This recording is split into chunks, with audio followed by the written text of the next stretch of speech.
untuk memenuhi tugas demonstrasi kontekstual modul 3.1 tentang nilai-nilai pengambilan keputusan berbasis kebijakan sebagai pemimpin, yaitu kepala sekolah. Semoga berkenan dan selamat menyaksikan.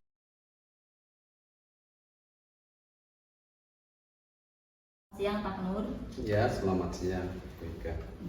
Terima kasih ya Pak Nur atas kesempatan meluangkan waktunya untuk kegiatan ini. Ya, sama-sama.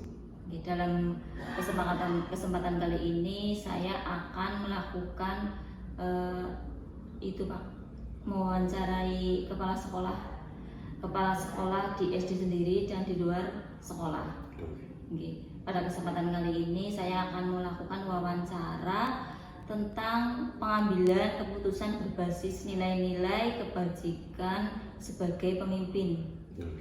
Jadi pengambilan keputusan dalam suatu masalah yang Pak Nur ambil semoga saja bermanfaat dan patutnya akan saya contoh.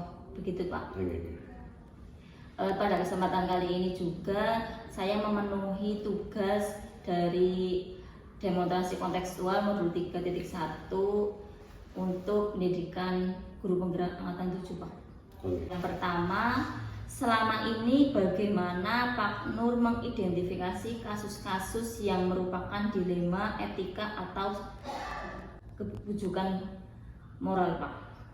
Oh iya, jadi saya melihat dari sudut pandang moral dan hukum, yaitu apabila kasus tersebut melanggar aturan hukum itu aturan yang dibuat oleh pemerintah, dan bagi yang melanggarnya maka akan dikenai sanksi berupa pidana. Tetapi pada moral itu berdasarkan perasaan benar salah atau baik buruk, dan apabila melanggarnya maka akan dikenai sanksi sosial. Contohnya apabila kita dalam bekerja kita kurang disiplin, kita tidak akan dihukum secara pidana, tapi akan dihukum secara sosial atau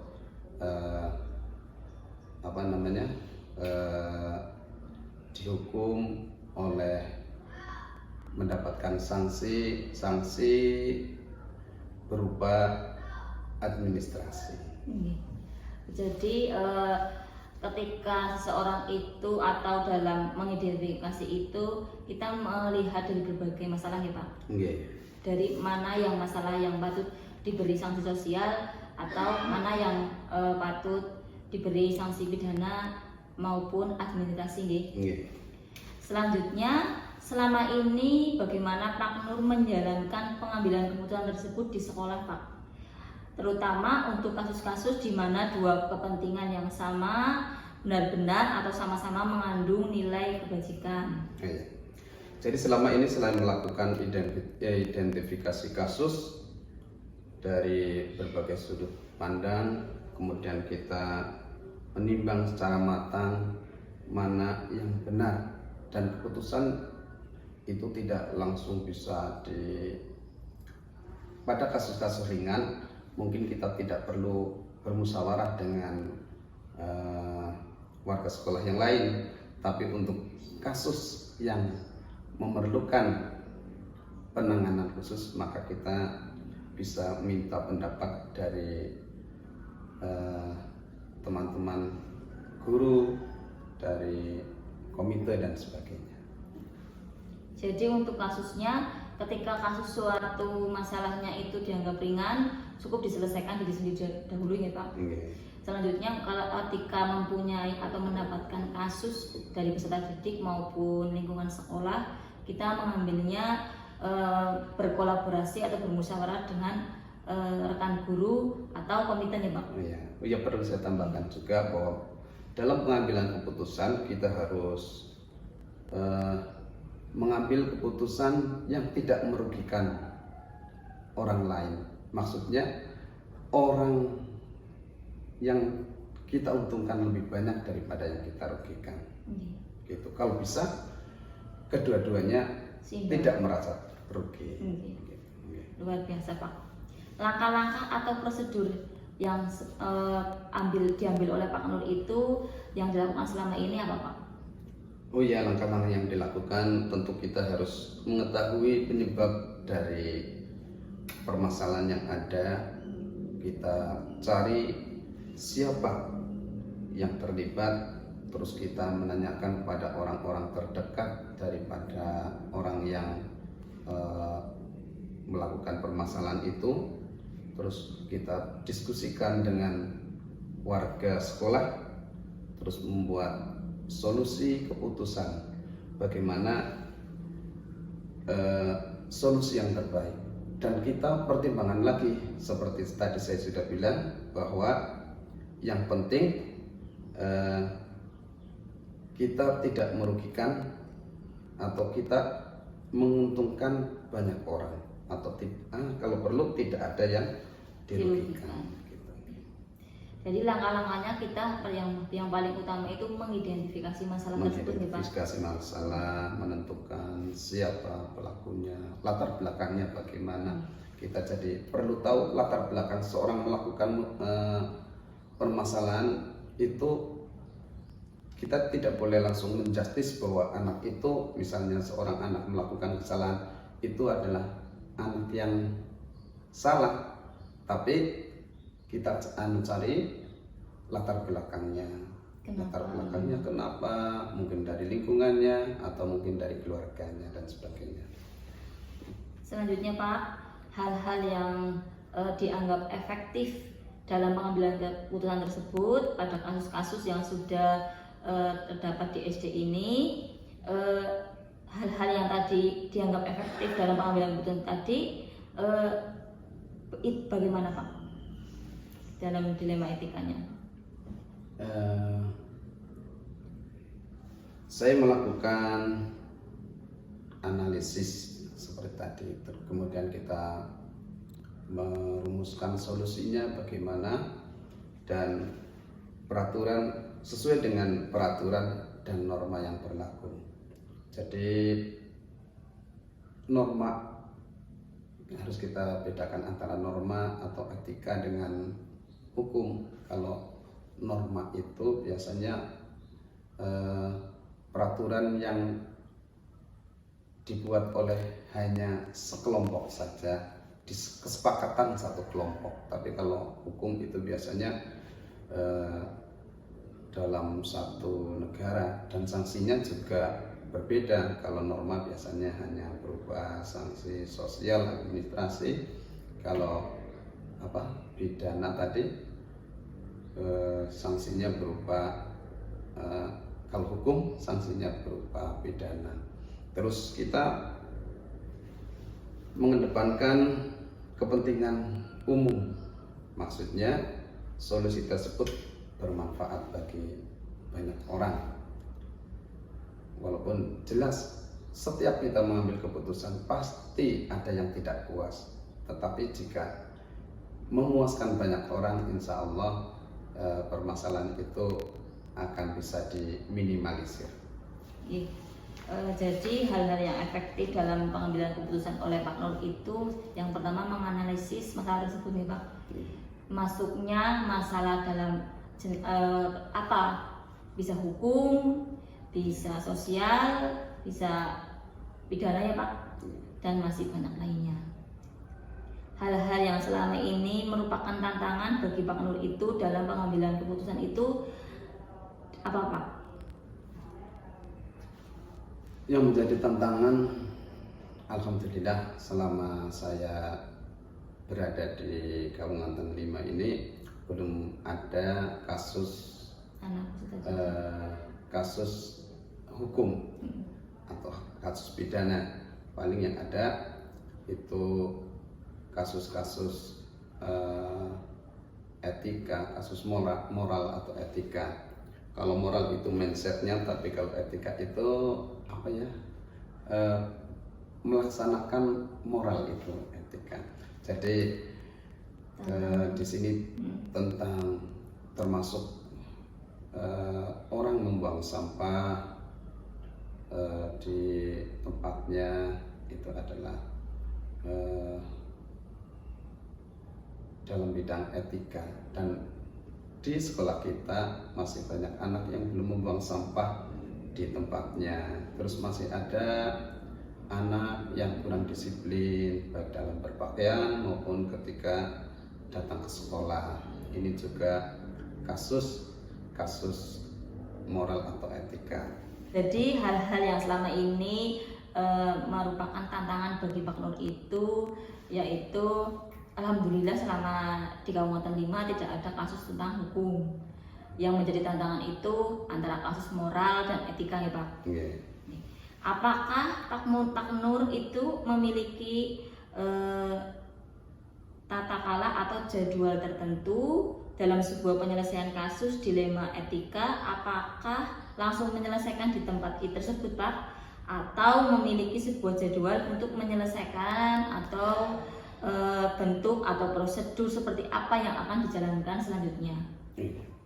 Jadi untuk misalnya ada sebuah kasus yang bisa diselesaikan langsung, misalnya tentang ada anak yang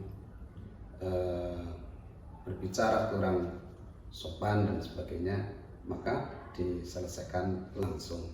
Tetapi jika ada kasus-kasus yang mungkin dilakukan oleh pendidik, misalnya kurang disiplin atau cara mengajarnya bagaimana, itu perlu dijadwalkan, misalnya pas lagi supervisi atau pada waktu KKG. Saya kira itu. Jadi untuk mengatasinya, ketika kita mendapatkan kasus yang ringan itu, kita harus mengambil keputusan selalu bisa di tempat ya Pak. Yeah. Kalau kasus yang berat, kita perlu bermusyawarah atau kita musyawarahkan di kegiatan-kegiatan tertentu. Yeah.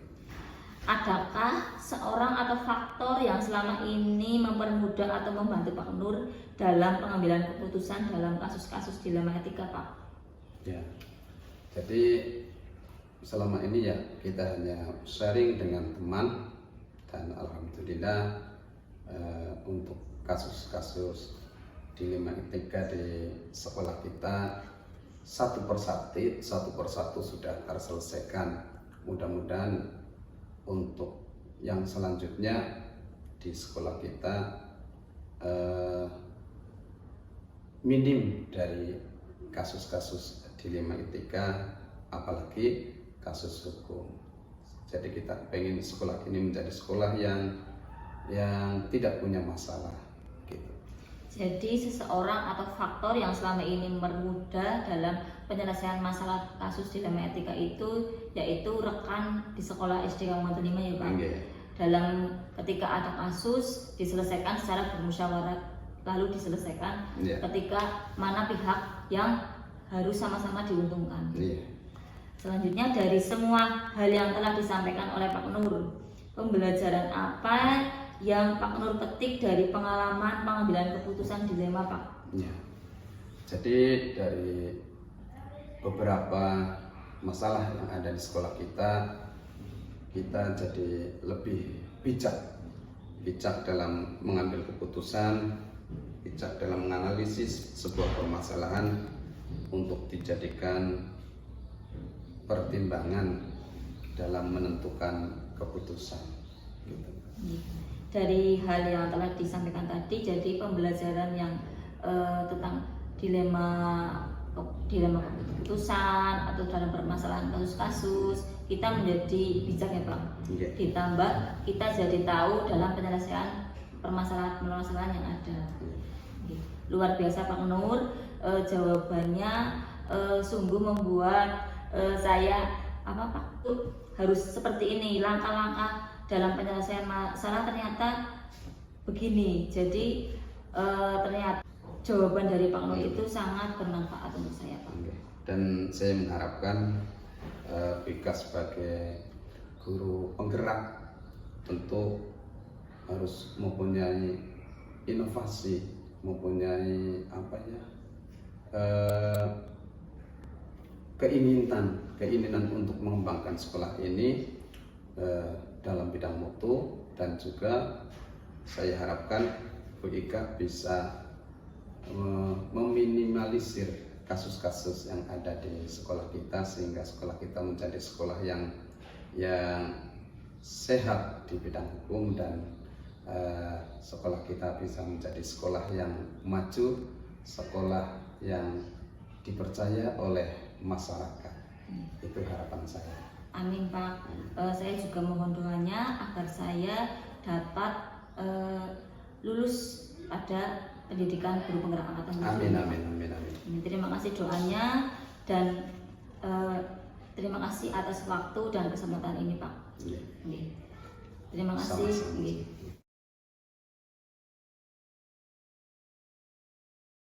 Selamat pagi Bu. Selamat pagi. Bagaimana kabarnya? Alhamdulillah baik. Menindaklanjuti kemarin saya menghubungi jenengan untuk meminta bantuan mewawancarai. Hari ini saya ke sekolah Ibu. Ya. Assalamualaikum dan selamat pagi Bu. Selamat pagi. Menindaklanjuti kemarin saya menghubungi jenengan untuk mewawancarai jenengan, dan alhamdulillah jenengan bersedia diwawancarai oleh saya dalam tugas pendidikan guru penggerak demonstrasi kontekstual. Terima kasih atas waktunya Ibu. Ya, nanti kita sama-sama Bu dalam melakukan kegiatan ini, mudah-mudahan berjalan dengan lancar dan sukses. Amin ya rabbal alamin. Terima kasih atas doanya dan bimbingannya. Saya kesini ke SD Sawardari 2 untuk mewawancarai Ibu sebagai kepala sekolah di SD Negeri Sawardari 2. Semoga jawaban-jawaban Ibu yang nantinya akan saya serap agar saya bisa mengikuti langkah-langkah Ibu dalam penyelesaian suatu masalah. Langsung saja Ibu. Selama ini bagaimana Ibu dapat mengidentifikasi kasus-kasus yang merupakan dilema etika atau bujukan murid Pak Bu, bujukan moral? Saya melihat bahwa kasus dilema etika benar melawan benar,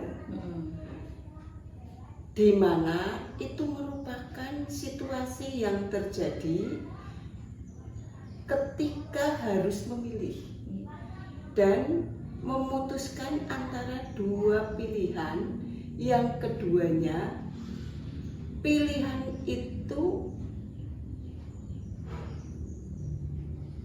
benar secara moral tetapi bertentangan, sedangkan bujukan moral benar melawan salah, yaitu suatu atau situasi keadaan ketika harus mengambil keputusan antara benar dan salah. Jadi Ibu melihat bahwa kasus dilema itu melawan benar dan benar atau benar dan salah Ibu. Selama ini Ibu menjalankan pengambilan keputusan di sekolah SD Negeri Sawardari 2 itu, terutama kasus-kasus di mana ada dua kepentingan yang sama-sama benar, sama-sama mengandung nilai-nilai kebajikan Bu. Apa itu Bu? Bagaimana menjalankan pengambilan keputusan tersebut? Ya, sebelum keputusan diambil dalam kasus dilema etika, terlebih dahulu yaitu dilakukan mengumpulkan fakta yang terjadi, siapa-siapa yang terlibat, menganalisis benar salahnya, juga membuat alternatif atau solusi, membuat keputusan dan melihat lagi keputusan atau direfleksi kembali. Berarti sebelum mengambil keputusan itu yang pertama dilakukan itu mengumpulkan fakta ya Bu. Selanjutnya siapa saja yang terlibat dan menganalisis suatu masalah tersebut. Selanjutnya langkah-langkah atau prosedur seperti apa yang akan Ibu lakukan selama ini, Bu?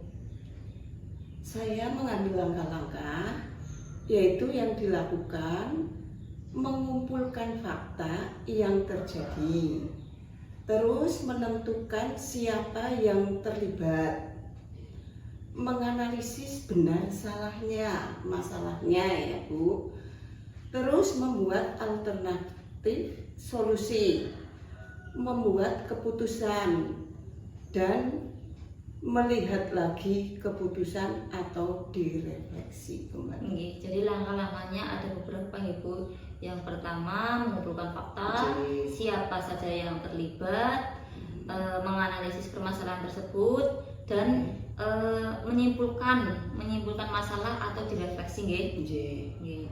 Hal-hal apa saja yang selama ini Ibu lakukan, Ibu anggap efektif dalam pengambilan keputusan pada kasus tersebut, Bu? Saya mengambil hal-hal yang efektif dalam mengambil keputusan, yaitu kasus dilema etika adalah segala menelaah siapa-siapa yang terlibat, sifat urgen atau mendesak dan tindakannya. Sedang kasus dilema etika tersebut dan mengambil alternatif solusi. Jadi hal-hal yang efektif dalam pengambilan keputusan yang Ibu ambil itu contohnya yaitu yang pertama dengan menelaah siapa-siapa saja yang terlibat dalam kasus tersebut, sifat agen atau mendesak dan tidak kasus tersebut, kasus dilema etika, mengambil alternatif solusi. Jadi kita mencari solusi yang terbaik. Semoga saja mencari solusi yang tidak merugikan satu sama lain atau keduanya sama-sama diuntungkan. Nah, yang selanjutnya hal-hal apa saja yang merupakan tantangan dalam pengambilan keputusan, Bu? Dalam kasus-kasus tersebut tantangannya bagaimana? Ya, ini pasti ada tantangannya ya Bu, yaitu tantangan dalam mengambil keputusan kasus dilema etika adalah yaitu masalah tersebut mempunyai nilai yang sama-sama penting, tetapi harus ada yang didahulukan. Juga ada yang orang-orang atasan langsung yang terlibat, serta ada peraturan yang harus dipenuhi. Tak kalah penting adalah nilai rasa yang harus diutamakan. Jadi tantangannya ada ketika dua pihak yang sama-sama benar, tapi salah satunya harus kita pilih dan ada pihak yang terkalahkan ya Bu. Selanjutnya ada aturan, berdasarkan rasa aturan, bagaimana aturan tersebut ketika masalahnya terjadi, kita harus melihat aturan yang berlaku di sekolah beserta dilema kasihan juga ya Bu. Iya. Selanjutnya apakah Bu Prapti ini memiliki sebuah tata kelola atau jadwal tertentu dalam sebuah penyelesaian kasus-kasus Bu dilema etika? Apakah langsung menyelesaikan di tempat atau memiliki sebuah jadwal untuk menyelesaikan bentuk atau prosedur seperti apa yang akan dijalankan, Bu? Ya, dalam pengambilan keputusan dilema etika, kami tidak mempunyai jadwal khusus, tetapi ada tata kelola dengan menganalisis, mempertimbangkan, dan memusyawarahkan kasus dilema etika yang ada baik secara formal maupun non formal. Jadi penyelesaiannya ada secara formal dan non formal. Itu dalam penyelesaian masalah tidak ada jadwalnya, Bu. Adakah seseorang atau faktor-faktor yang selama ini membantu Ibu dalam mengatasi sebuah permasalahan kasus dilema etika, Bu? Selama ini yang membantu, yaitu seseorang atau faktor yang mempermudahkan pengambilan keputusan pada kasus dilema etika adalah orang-orang yang terlibat adalah orang yang profesional, di mana yang harus menghargai dan menerima keputusan atasan langsung. Jadi orang-orang yang terlibat dalam kasus penyelesaian masalah itu dalam sebuah kasus yang terjadi yaitu orang-orang profesional ya Bu, yang sering Ibu mintai bantuan dalam penyelesaian masalah tersebut. Dari semua hal yang telah disampaikan Ibu tadi, pembelajaran apa yang Ibu dapatkan dari pengalaman Ibu mengambil keputusan dilema etika Bu? Saya untuk pembelajaran yang diambil dari pengambilan keputusan pada kasus dilema etika adalah sebelum mengambil keputusan harus banyak-banyak, yaitu menganalisis kasus yang ada. Banyak pertimbangan setiap keputusan pasti tidak mungkin membuat puas semua pihak yang terlibat, terutama pasti ada pihak yang tidak terpuaskan. Semua yang terlibat pada pengambilan keputusan harus siap menerima, menghormati serta melaksanakan keputusan yang sudah ditetapkan. Jadi ketika ada suatu permasalahan dilema etika, ada pihak yang terkalahkan itu. Dalam pihak terkalahkan itu harus menghargai atau menerima suatu keputusan yang berlaku.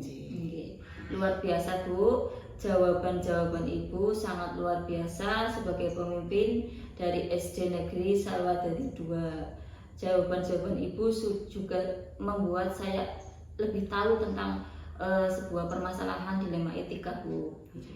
Terima kasih ya Bu atas kesempatan waktunya. Ya, sama-sama. Mudah-mudahan Ibu nanti dalam menyelesaikan atau tugas ini dipermudah dan diberi kelancaran. Amin amin ya rabbal alamin. Ya Ibu.